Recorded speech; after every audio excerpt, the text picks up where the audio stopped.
Listen to that sound. Dark laughter, echoing inside a German Panther tank somewhere in France, 1944. To German tank crews, the American Sherman wasn't a tank. It was a joke, a tin can on tracks, a fire trap waiting to happen, something to laugh at while they polished the thick armor of their Panthers and Tigers. One Panther can destroy 5 Shermans, they'd brag to each other, passing around cigarettes, supremely confident in their technological superiority. But inside that Sherman, there's no laughter. Just a 19-year-old kid from Ohio, hands shaking as he grips another shell, his lap covered in sweat despite the autumn cold. The metal around him is thin, barely protective. He can hear every sound outside amplified 1,000 times. Enemy engines rumbling, his own crew breathing hard, the cramped interior pressing in from all sides. This is his reality. This is what being outgunned feels like. And then somewhere across that battlefield, everything changes. A Panther explodes, hit from the side. The German crew inside spins around wildly, trying to understand what just happened. Where did that come from? Their advantage, their confidence, suddenly cracking like thin ice. Because the Americans have stopped fighting duels. They've stopped playing by German rules. They're fighting as a pack now, and through the smoke, 5 Shermans emerge in formation, engines roaring in perfect unison, moving like wolves who finally remembered they hunt together. This is the story of how the underdog became the hunter, how a tank everyone mocked became a weapon that changed the war, not through thicker armor, not through bigger guns, but through something the Germans never expected: teamwork, strategy, and the raw, desperate courage of crews who refused to accept that being outgunned meant being defeated. Inside a German briefing room, the mood is electric with confidence. Panther commanders gather around technical specifications, running their hands over diagrams showing armor thickness, gun penetration ranges, kill ratios. Their tank is a marvel of German engineering. 88mm gun, sloped frontal armor that can deflect almost anything the Americans throw at it, speed, power, precision optics. One officer laughs, holding up a photograph of a Sherman. "Look at this," he says. "Sheet metal and hope. Their tank is a toy compared to ours." The other crews nod and smile. They've heard the stories. 5 Shermans for every Panther lost, maybe more. It's a war of mathematics, and the math is overwhelmingly in their favor. They head to their tanks feeling invincible, superior, destined to win every engagement they enter. But climb inside that Sherman and the world transforms into something else entirely, into heat that makes you feel like you're sitting inside an oven, metal so thin you can hear small arms fire pinging off the hull. 5 men crammed into a space barely big enough for 3. Everyone's job overlapping, everyone dependent on everyone else for survival. The driver can barely see. The bow gunner is essentially blind. The loader has to manhandle shells in the space where he can barely turn around. The gunner peers through optics that fog up in the cold, strain his eyes in the sun, and the commander, standing in the turret, exposed, trying to see everything, coordinate everything, keep everyone alive. This is the Sherman reality. Not the technical specifications, not the production numbers, but the human experience of being inside a machine everyone calls a death trap. The crews know the nickname, Ronson Lighter, lights every time. They joke about it grimly because the alternative is thinking too hard about what happens when an 88mm shell punches through that thin armor. What happens to human bodies, to friends, to brothers? The German doctrine is simple and devastating. Engage at range. Use superior optics to spot the enemy first. Use the superior gun to kill first. Fight tank duels one-on-one and win every single time through technological advantage. It's worked in North Africa. It's worked in Italy. It's working now in France. Every engagement follows the same pattern. A German tank sees a Sherman first, fires first, wins. The crews don't even feel challenged anymore. It's become routine, expected, easy. But something is shifting in American command. Officers are studying the loss reports, counting the dead, calculating the impossible mathematics of trying to win a war when you lose 5 tanks for every one you destroy. Patton is furious. Bradley is calculating. Montgomery, for all his faults, sees the problem clearly. You cannot win a war of tank duels when the other side has better tanks. You need a different approach, a different way of thinking, a different way of fighting. The psychological weight on American crews is crushing. They're being sent into battle in machines they know are inferior, outgunned, under-armored, nicknamed death traps by their own side. They watch friends die, watch Shermans brew up, as they call it, flames shooting from every hatch. They hear the German laughter over the radio sometimes, mocking them, toying with them. And still, they climb back into those tanks every morning, because someone has to. Because the war doesn't stop just because you're scared. Because courage isn't the absence of fear, it's continuing despite it. Then comes the first defeat that changes everything. A Sherman platoon, 5 tanks, moving through a French village at dawn. Confident, maybe overconfident. They've cleared this area before. And then, from a tree line 400 yards away, a Panther opens fire. 1 shot. 1 Sherman explodes. 2nd shot. Another Sherman burns. The survivors scatter, panic, try to return fire, but they're outranged, outgunned, helpless. 3 tanks lost in 90 seconds. The survivors retreat, shaking, traumatized, angry. Not angry at the Germans, angry at themselves, angry at their tanks, angry at a system that sends them to die in machines everyone knows are inferior. But that anger ignites something else, a question that starts spreading through American armored units like wildfire. How do you beat a tank you can't outgun? How do you win when every technical specification says you should lose? How do you turn weakness into strength? Life inside a Sherman is a sensory assault that never stops. The engine noise is deafening, a constant roar that makes communication almost impossible even with the intercom. The metal conducts temperature like it's trying to kill you, freezing cold in winter, blazing hot in summer, always uncomfortable. The smell is overwhelming. Oil, gasoline, sweat, gun smoke, fear. Everything rattles, everything shakes. You can feel every bump in the road through the thin floor, every shift in terrain, every near miss that rocks the whole tank sideways. But inside this cramped, uncomfortable, dangerous space, something beautiful happens. Brotherhood. The driver, a kid from Texas who can coax this machine through terrain that should be impossible. The bow gunner, a Brooklyn tough who keeps everyone's spirits up with inappropriate jokes at inappropriate times. The loader, strongest guy in the crew who can maintain a rhythm of loading shells even when his arms are screaming, even when he's terrified. The gunner, steady hands, sharp eyes, the one who has to make impossible shots count. And the commander, standing in the turret, exposed to everything, the one who has to see the battlefield, make the calls, keep his crew alive one decision at a time. They learn each other's rhythms, each other's fears, each other's strengths. The driver knows when the gunner is lining up a shot by the subtle shift in the turret. The loader knows when the commander is stressed by his breathing. The bow gunner can tell when they're in real danger by the tone in everyone's voice. They become one organism, one machine. Not the Sherman tank, the Sherman crew. And gradually, someone notices something, an insight that seems obvious in retrospect but revolutionary in the moment. Shermans have advantages too. They're fast, faster than Panthers, faster than Tigers. They're maneuverable. They can turn on a dime, reverse quickly, change direction in ways German tanks can't match. They're reliable. German tanks break down constantly, mechanical nightmares that need constant maintenance. Shermans just run. And there are so many of them. American production is pumping out Shermans faster than Germany can build Panthers and Tigers combined.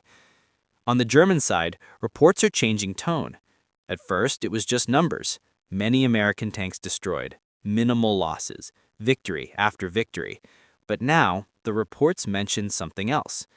Increasing numbers of American armor, coordination between enemy units, unusual tactics, flanking maneuvers. One Panther commander writes in his log that he destroyed 2 Shermans, but was then engaged by 3 more from different directions. He had to retreat. Retreat. That word appears more and more in German reports. a word that wasn't supposed to exist. American officers are experimenting. What if we don't fight duels? What if we send multiple Shermans at every German tank? What if we use speed and numbers to overwhelm their advantages? What if we turn this into a different kind of fight entirely? The first attempts are clumsy, uncoordinated, but they work. Two Shermans engage a Panther. One distracts from the front, drawing fire, keeping the German crew focused forward. The other flanks, moving fast, getting to the side, where that beautiful sloped armor doesn't matter anymore. One shot into the side armor, penetration, kill. Inside that Panther, the German crew experiences something they've never felt before in combat: confusion, fear, panic. They were winning. They had the advantage. And then suddenly, enemy fire from a direction they weren't watching. How did they get there? Where did they come from? The commander spins the turret frantically, trying to track multiple targets, his optical advantage suddenly meaningless because he can't watch everywhere at once. Sherman crews start gaining confidence, not because their tanks got better. The Shermans are exactly the same machines they were yesterday, but the men inside them are thinking differently, fighting differently. They realize that 5 Shermans working together aren't 5 times as strong as one Sherman. They're exponentially stronger. They can be everywhere at once, create chaos, exploit weaknesses, win through coordination what they could never win through firepower alone. But the cost is still brutal. A crew is lost. Good men, friends. The one from Brooklyn who made everyone laugh. Gone. Burned alive when a Panther shell penetrated the turret. The funeral is brief, military, efficient, but the grief is overwhelming. The survivors stand there in the rain, helmets in hands, wondering if they'll be next, wondering if any of this is worth it, wondering if they can keep doing this day after day, loss after loss, and remain human. The German response is predictable. Arrogance hardens. Those were lucky shots, they tell themselves. Flukes. Accidents. The Americans got lucky. It won't happen again.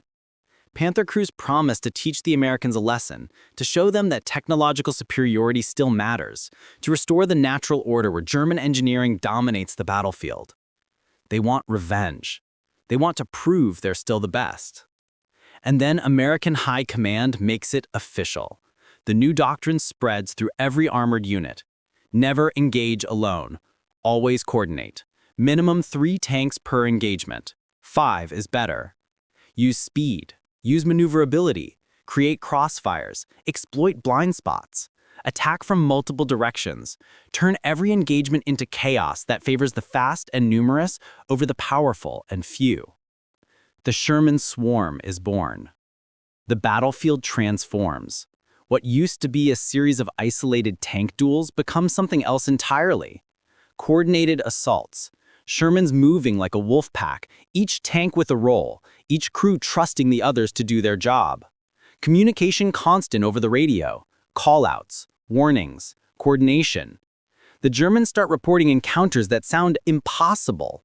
5 tanks attacking from 4 directions, 7 tanks appearing out of nowhere, 10 tanks overwhelming a single position. The numbers keep growing. German optical superiority becomes a weakness. Yes, Panther commanders can see farther, but they can only look in one direction at a time. The optics are fixed to the turret. See forward, turn the turret, see another direction. Meanwhile, Shermans are everywhere. One appears in front. The Panther commander turns to engage. 2 more appear on the flanks. He spins the turret frantically. Another appears behind. Where are they all coming from? How many are there? The tactics evolve, refined, perfected. One Sherman plays bait, deliberately exposing itself, drawing German fire. The German commander focuses on this target, confident, lining up the kill shot. But he doesn't see the other 2 Shermans moving fast on his flanks, using terrain, using speed, getting into position. He doesn't see the 2 more Shermans rushing straight at him, closing the distance where his range advantage disappears. By the time he realizes what's happening, he's surrounded. 5 angles of attack, no escape. Panic. The first Panther kill using these tactics is methodical, beautiful in its execution, terrifying in its efficiency. The bait Sherman takes a hit, but the crew survives, abandons their burning tank, runs. The Panther commander feels victorious for exactly 3 seconds. Then the flank shots come. Both sides simultaneously. 2 shells, 2 penetrations. The Panther doesn't explode dramatically. It just stops. Dead. Inside, the German crew sits in shock, smoke filling the compartment, ears ringing, unable to process what just happened. They were supposed to be invincible. German psychological collapse escalates rapidly. Reports flood back to high command. Not victory reports, panic reports. We're being overwhelmed. There are too many. They're everywhere. We can't track them all. Commanders are requesting reinforcements, air support, anything to counter the endless American armor that seems to multiply every time they look away. The word that keeps appearing in German communications is one that makes high command deeply uncomfortable. Retreat, withdrawal, falling back. Words that suggest defeat. Then comes the engagement that enters legend. 5 Shermans versus a Tiger tank. The Tiger is the ultimate German weapon. Heavier than a Panther, better armor, more powerful gun. A psychological terror weapon that makes even veteran tank crews nervous. This particular Tiger has destroyed 11 Allied tanks. The commander is confident, experienced, lethal. He sees the 5 Shermans approaching and actually smiles. This will be easy. But the Sherman crews aren't fighting a duel. They're executing a plan. Rehearsed, coordinated, perfect. One Sherman draws fire, deliberately, sacrificing itself to lock the Tiger's attention forward. The Tiger's massive gun booms. The Sherman explodes. But the sacrifice bought time. 2 Shermans are already on the flanks, racing through the terrain at speeds the Tiger can't match. 2 more are rushing straight in, closing distance, making the range advantage meaningless. The Tiger commander realizes too late what's happening. He tries to turn the turret. Too slow. Sherman guns fire from 3 directions. The first shots bounce off the heavy armor.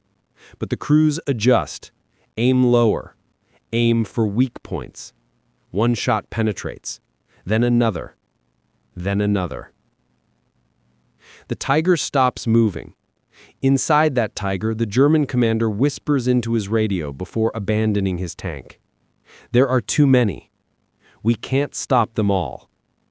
It's the last transmission before he and his crew flee into the woods, leaving behind the machine they thought made them invincible. The turning point comes when an entire Panther platoon, 4 tanks, encounters a Sherman company. 12 against 4. The mathematics should be close. 4 Panthers might equal 12 Shermans in traditional combat. But this isn't traditional combat anymore. The Shermans attack from every direction simultaneously. The Panthers try to form a defensive circle, turrets outward. It doesn't matter. Shermans are too fast, too numerous, too coordinated. They swarm. 1 Panther goes down, then another. The remaining 2 commanders make the hardest decision of their military careers. They retreat. German tank commanders in superior machines retreating from inferior American armor. The impossible has become routine. What the technology specifications never understood, what the engineering reports never captured, was the human element. Steel doesn't fight steel. People fight people. And the Americans brought something the Germans didn't expect. Humility, teamwork, willingness to adapt, willingness to admit their tanks were inferior and find a way to win anyway. The Germans brought arrogance, overconfidence, belief that technology alone determines victory. That pride becomes their weakness. Sherman crews realize their power. The humiliation they felt months ago is gone, replaced by confidence, not arrogance. They've lost too many friends for arrogance, but confidence. Knowledge that they've found a way to win, that their teamwork, their courage, their willingness to fight smarter instead of harder has turned the tide. They're not driving death traps anymore. They're driving weapons, dangerous, effective, proven in combat. German high command is in shock. The reports don't make sense. Victory ratios are collapsing. Shermans are winning engagements they should lose. How are they doing this? How many Shermans are there? Intelligence reports can't answer. American production is beyond German comprehension. Thousands of Shermans, more arriving every day. But it's not just numbers, it's tactics. It's coordination. It's something the German military structure, with its rigid hierarchy and dependence on individual hero commanders, can't replicate. The final battle of reversal is almost sad in its inevitability. One Panther, alone, excellent crew, good position, tries to hold a crossroads. And then the Shermans come. Not 5, not 10, 15. A full American armored platoon. The Panther commander knows immediately this is unwinnable. He could destroy 3, maybe 4 before they overwhelm his position. But 15? He doesn't even try. He orders his crew out. They abandon the Panther without firing a shot. Run. Survive. Live to fight another day. The Americans capture the Panther intact. The ultimate symbol of technological superiority, abandoned because numbers and tactics beat engineering. After the battle, there's silence. Sherman crews sit on their tanks, exhausted, hands shaking from adrenaline, ears ringing from cannon fire, emotionally and physically drained. They've won. They're alive. But they're not celebrating. They're thinking about the crews that aren't here anymore, the friends who didn't make it. The price of victory measured in burned tanks and buried bodies. War isn't glorious.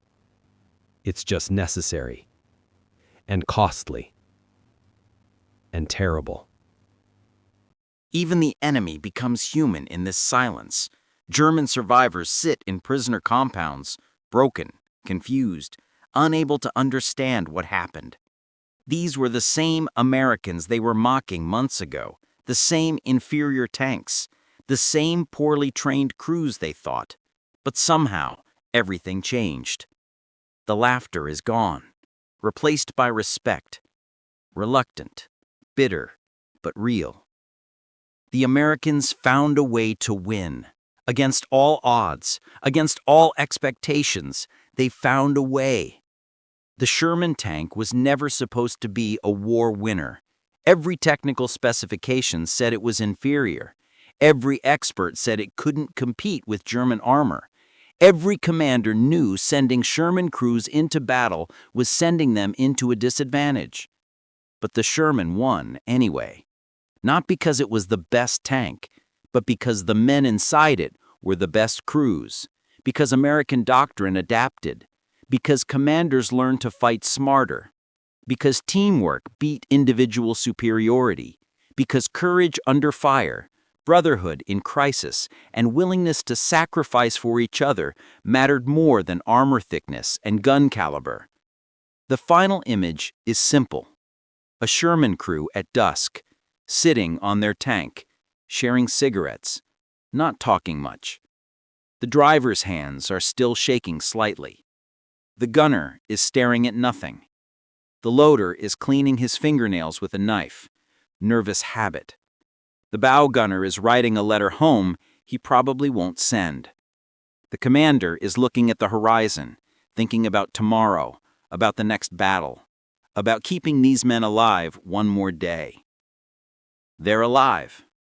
Against all odds, despite the mockery, despite the technological disadvantage, despite being called death traps and tin cans and fire traps, they're alive, and they've won. Not because their tank was better, but because they were better. Together, as a crew, as brothers, as soldiers who refused to accept that being outgunned meant being defeated. This is the truth the German High Command never understood. Tanks don't win wars. Technology doesn't win wars. People win wars. Courage, teamwork, adaptation, humility, and the desperate, beautiful, terrible willingness of young men to climb into inadequate machines every morning and fight anyway. That's what wins wars. That's what changed the tide in Europe. That's what the Sherman tank really represents. Not American industrial might, not superior production, but human courage in the face of impossible odds. The underdog who refused to stay down, the hunter who learned to run with the pack, the joke that had the last laugh. And somewhere, in the smoke and dust of history, you can still hear them. 5 Shermans, engines roaring, moving together, unstoppable,